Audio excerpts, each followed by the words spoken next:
Modern देवरानी। टीना और अनु देवरानी जेठानी थी। टीना छोटी बहू थी और अनु बड़ी बहू।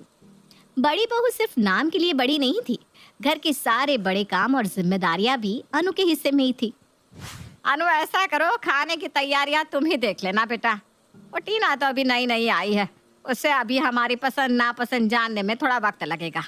फिर तुम तो जानती हो ना, अंकुर और तुम्हारे पापा जी खाने के टेस्ट के मामले में कितने पर्टिकुलर है। खाना उनके हिसाब से नहीं बना तो पूरा घर सर पर उठा लेंगे। मैं देख लूंगी मम्मी जी। मैं जानती हूँ पापा जी के गुस्से के आगे टीना नहीं टिक पाएगी और मेरे रहते उसे किसी की नाराजगी नहीं झेलनी पड़ेगी। आप चिंता ना करें। अनु को भी अभी घर में आए 3 साल ही हुए थे, लेकिन 3 साल में उसने जैसे 30 साल के बराबर अनुभव जमा कर लिया था। नई नवेली दुल्हन होने पर भी उसने कभी किसी काम से मुंह नहीं मोड़ा। ससुर के गुस्सैल स्वभाव से डरे और घबराए बिना अनु ने न जाने कितनी ही बार उनकी डांट खाई, लेकिन हार नहीं मानी। कुछ ही दिनों में अनु पूरे घर की जान बन गई थी। ऐसा कोई काम या सामान नहीं था जिसकी जानकारी अनु को ना हो। जब मैं शादी करके आई तो मैं अकेली थी।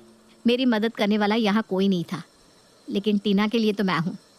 मैं कभी नहीं चाहूँगी कि पापा जी और अंकुर का जो गुस्सा मैंने झेला, टीना भी वो सब बर्दाश्त करे। अनु चाहती थी कि वो धीरे धीरे टीना को घर में सबकी पसंद के अनुसार ढलना सिखाए। लेकिन आपने वो कहावत तो सुनी होगी ना कि उंगली पकड़ाई तो पहुंचाई पकड़ लिया। कहने का मतलब है कि देवरानी टीना ने अनु के लाड़ प्यार और समझदारी का गलत ही मतलब निकाल लिया था। उसे तो काम चोरी और जेठानी पर ऑर्डर चलाने की आदत हो गई थी। टीना पूरा पूरा दिन बढ़िया से सज सवर कर यूट्यूब पर मेकअप वीडियो देखती, जबकि जेठानी अनु अकेले ही घर के कामों में उलझी रहती। धीरे धीरे समय अपनी चाल से आगे बढ़ता रहा और दोनों देवरानी जेठानी 2 बच्चों की माँ हो गई। लेकिन टीना के रवैये में अभी भी कोई अंतर नहीं आया था। घर में इतना काम रहने लगा था कि अनु को बस काम के अलावा कुछ सूझता ही नहीं था। अनु भाभी, वो टीना भाभी घर पर है क्या? हाँ हाँ है ना, तुम बैठो, मैं बुलाती हूँ उससे। टीना और रीटा भी बात कर रहे थे कि अनु चाय देने के लिए उनके कमरे में जाती है तो देखती है कि वो दोनों उसके बारे में ही बात कर रही हैं। टीना भाभी, आपका स्टाइल, ड्रेसिंग सेंस और फैशन की तो पूरे मोहल्ले में चर्चा है, मानना पड़ेगा आपको।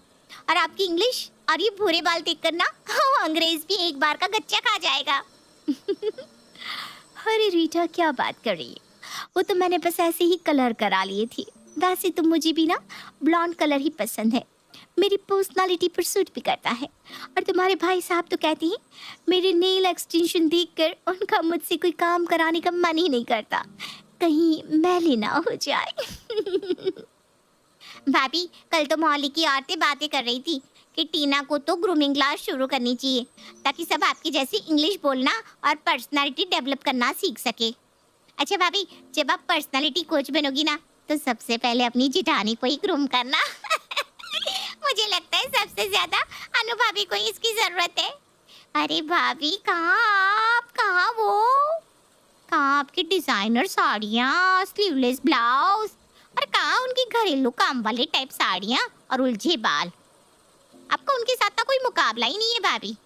आपकी सास क्या भांग पीकर उन्हें पसंद करके ब्याह कर कर लाई थी? इतना कहकर दोनों ठहाका लगाकर हंसने लगती है। पड़ोसन रीटा के मुंह से अपनी तारीफ सुनकर टीना बहुत इतरा रही थी, लेकिन दरवाजे पर खड़ी अनु ने जब ये सारी बातें सुनी तो उसे बहुत दुख पहुंचा। जॉइंट फैमिली में सबके काम निपटाते हुए कब सुबह से शाम हो जाती है पता ही नहीं चलता। खुद के लिए समय निकाल ही नहीं पाती, क्या करूं? अब तो ये बिखरे बाल ही लोगों के लिए मेरी पहचान बन गए। अनु अभी सोच ही रही थी कि उसका बेटा उसके पास आता है। मम्मा, कल स्कूल में मेरा पीटीएम है, मैम ने कहा है आपको भी आना है। अरे बेटा, कल सैटरडे है ना, सबकी छुट्टी होती है। मेरे पास बहुत काम रहता है, तो ऐसा कर पापा को साथ लेकर चले जाना। हाँ क्या मम्मी, हमेशा आप पापा को ही पीटीएम में भेज देते हो, सबकी मम्मी आती है। और इस बार तो टीचर ने स्पेशली कहा है कि आपको आना ही है, वो कुछ डिस्कस करना चाहती हैं। बेटे की बार बार जिद सुनने के बाद आखिर में अनु पीटीएम में जाने के लिए तैयार हो जाती है। अगले दिन, अनु, आज छोले भटूरे बनाना नाश्ते में, और हाँ, तुम्हारे हाथ के ही खाने हैं, तुम छोटी पर काम मत टाल देना। पापा जी ने कह दिया तो कह दिया। अब अगर मैंने कहा कि मुझे आदि के साथ स्कूल जाना है तो पापा जी नाराज हो जाएंगे। जल्दी जल्दी सब काम खत्म कर लेती हूँ, फिर चली जाऊंगी। अनु रसोई में जाकर जल्दी जल्दी अपना काम खत्म करने लगती है। उधर देवरानी टीना अच्छा सा मेकअप करके ब्लैक शिफॉन की साड़ी पहनकर मीटिंग में पहुंच जाती है। टीना टीचर से गिट पिट इंग्लिश में बात कर रही थी, जिससे उसकी बेटी डिम्पी गर्व से फूली जा रही थी। मीटिंग के बाद, डिम्पी, तुम्हारी मम्मा तो बहुत स्मार्ट और गुड लुकिंग है। आपको भी अपनी मम्मा की तरह अपनी इंग्लिश स्पीकिंग स्किल इम्प्रूव करनी है। जी मैम। घर के किसी भी काम में हाथ लगाए बिना अनु मीटिंग अटेंड करके घर लौट आई, जिससे उसे भर भर कर तारीफें भी सुनने को मिल गई थी। इधर जिठानी बेचारी घर की सफाई और नाश्ते में लगी हुई थी। मम्मा बस टीचर 12:30 तक ही स्कूल में मिलेंगी, जल्दी करो। बेटे का उदास चेहरा देख अनु जल्दी जल्दी में एक सिंपल सा सूट पहनकर बालों का जूड़ा बांधकर तैयार हो जाती है और स्कूल पहुंच जाती है। स्कूल पहुंचकर आदि ने देखा कि बाकी के बच्चों की मम्मी कितनी मॉडर्न और सुंदर ड्रेस पहनकर आई हुई है, जबकि उसकी मम्मा बाकी औरतों से बिल्कुल अलग दिख रही थी। आदि, ये तेरी मम्मी है? हाँ, क्यों, क्या हुआ? कुछ नहीं यार, बस ऐसे ही पूछा। आदि ने देखा कि शुभम बाकी बच्चों के साथ मिलकर मुंह छिपाकर हंस रहा है। मीटिंग खत्म होने के बाद, मम्मा आप ऐसे बनकर क्यों रहती हो? आपने देखा बाकी बच्चों की मम्मियाँ कैसे टिप टॉप लगती है, और एक आप हो, आपने कितने साल पुराना सूट निकाला था आज मीटिंग के लिए। अरे ये क्या बात हुई बेटा? मैं वहाँ सूट की प्रदर्शनी लगाने गई थी या तेरी पेरेंट्स मीटिंग में गई थी? मम्मा आपको समझ में नहीं आता, आपकी वजह से आज मुझे पूरे क्लास के आगे शर्मिंदा होना पड़ा। सारे बच्चे कह रहे थे आदि अपनी मम्मा को नहीं दादी को लेकर आया है। पता नहीं क्यों आपका ड्रेसिंग सेंस ना बिल्कुल दादियों जैसा है। और आप इंग्लिश में बात नहीं कर सकती थी क्या? बेटा तुझे पता है ना मैं इंग्लिश में बात नहीं कर सकती, और इंग्लिश बोलने से क्या होता है?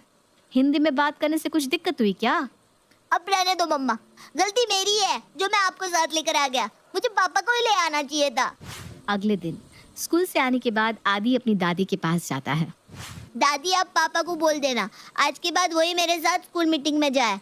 मम्मी ने तो स्कूल में जाकर मेरी बेइज्जती ही करवा कर रख दी। अब जब से मम्मी स्कूल से आई है मेरी क्लास के बच्चे मेरा मजाक उड़ा रहे हैं। आप ही बताओ क्या जरूरत थी मम्मी को ऐसा पुराना सा सूट पहनकर मेरे स्कूल जाने की? और क्या मेरे लिए वो इंग्लिश बोलना नहीं सीख सकती? आपने मेरे पापा की शादी ऐसी अनपढ़ लड़की से क्यों करवाई दादी? अगर मेरी भी चाची जैसी मम्मी होती तो कितना अच्छा होता। मैं भी सारे दोस्तों के सामने इम्प्रेशन झाड़ता और क्लास में भी सब मुझसे इम्प्रेस हो जाते। ये कैसी बात कर रहा है बेटा तू? तुझसे किसने कहा कि तेरी मम्मी अनपढ़ है? जब तेरी मम्मी शादी करके इस घर में आई थी ना तो वो इंटर कॉलेज में संस्कृत की गेस्ट लेक्चरर थी। वो तो घर की जिम्मेदारियां और तेरे जन्म के बाद उसने नौकरी छोड़ दी और घर गृहस्थी में ही रम गई। जिस माँ ने अपना करियर तक इस परिवार के लिए दांव पर लगा दिया, आज उसके साथ जाने में उसके बेटे को शर्म आ रही है। बेटा घर में जो ज्यादा जिम्मेदार होता है ना उसे अपने बारे में सोचने का समय नहीं मिलता। तेरी मम्मी दिन के 24 घंटे सिर्फ हम सब के लिए ही जीती है, और जो अंग्रेजी ना बोल पाए वो अनपढ़ होता है क्या? ऐसा किसने कहा तुझसे? कल तू अपनी अंग्रेजी की मैडम से संस्कृत के श्लोक का अर्थ पूछ कर आना। बता पाएगी वो? नहीं ना? तो बेटा किसी की शिक्षा को एक भाषा से थोड़ी ना आंका जाता है। और तेरी चाची करती क्या है लाली लिपस्टिक लगाने के अलावा? उसके दोनों बच्चों को भी अगर अनु टिफिन बनाकर ना देना तो रोज भूखे ही जाएंगे स्कूल। तू ही बता, आज तक कभी चाची ने तुम चारों को कुछ पढ़ाया है? कौन तुम्हारा होमवर्क कराता है? कौन पढ़ाई से लेकर खाना कपड़े हर बात का ख्याल रखता है? मुझे माफ कर दो दादी, मैंने तो ये सब कभी सोचा ही नहीं था। आप सही कहती है, मेरी माँ जैसा और कोई भी नहीं है। मैं आगे से कभी मम्मा के बारे में ऐसी बात नहीं सोचूंगा। अनु बस बहुत पीस चुकी तू इस घर गृहस्थी में। अब समय आ गया है कि तू भी अपने ऊपर ध्यान दे, वरना इस तरह तो ये समाज तुझे बिल्कुल किनारे कर देगा। बेटा दूसरों के लिए जीने वाले की कोई अहमियत नहीं होती, इसलिए अब तू अपने बारे में सोच। मैंने आदि की प्रिंसिपल से बात कर ली है, वो मेरी पुरानी सहेली है। उसके स्कूल में संस्कृत के टीचर की ज़रूरत है, इसलिए अब तो स्कूल में पढ़ाने जाएगी। लेकिन मम्मी जी अगर मैं बाहर जॉब करने लगूंगी तो घर कौन संभालेगा? क्या तेरी देवरानी है ना, बहुत लाली लिपस्टिक लगा ली उसने इतने साल। अब तू अपना देख, घर वो संभालेगी। अनु ने स्कूल में जॉब ज्वाइन कर ली। अब वो अच्छे से बन ठन कर सवेरे स्कूल के लिए निकल जाती और पीछे देवरानी टीना पूरा परिवार संभालती।